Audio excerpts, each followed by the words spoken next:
This is the story of a boy and his grandmother. About 2.5 years ago, ISIS came to their town, and they knew they had to run. And so the little boy was committed to helping his grandmother get to safety.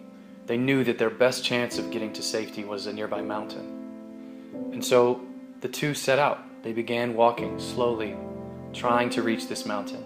And they could hear the gunfire around them.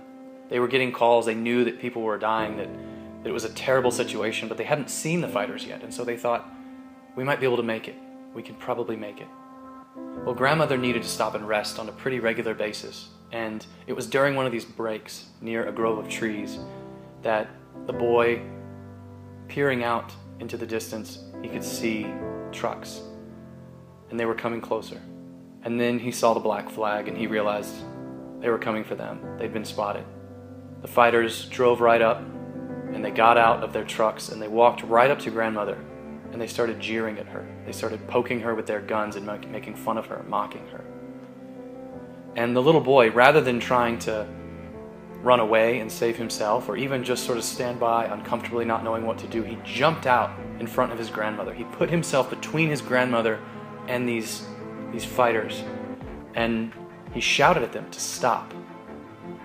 Well, the fighters were taken aback briefly, but then lurched forward and grabbed the boy by the arms, and they threw him to the ground and pinned him down, while another fighter poured gasoline all over the boy's legs.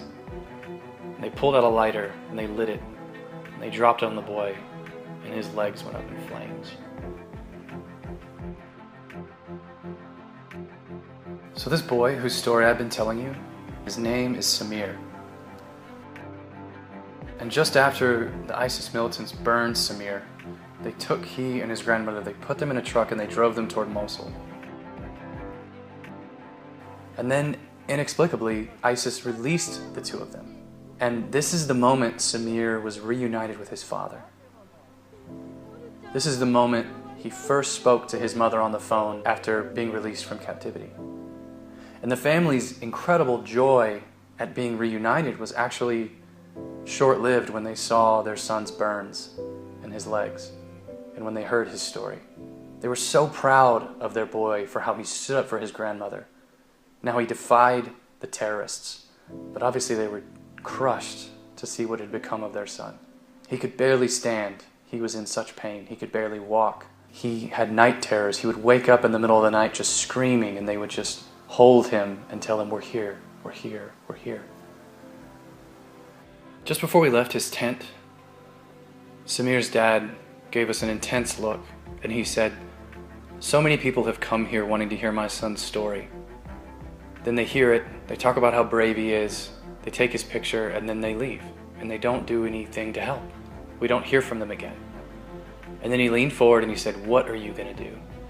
How are you going to help us? And at that moment, we promised him we would be back. And a week later, we came back with chickens so that his family would have a more sustainable source of food. And a little while after that, we came back with regular deliveries of water. And we promised him that we're going to be back again and again. We visited his family 5 or 6 times because we want to be the people who keep showing up for families who've been affected by war. So know that when you give, you make sure families like Samir's are receiving what they need to recover from the trauma of war.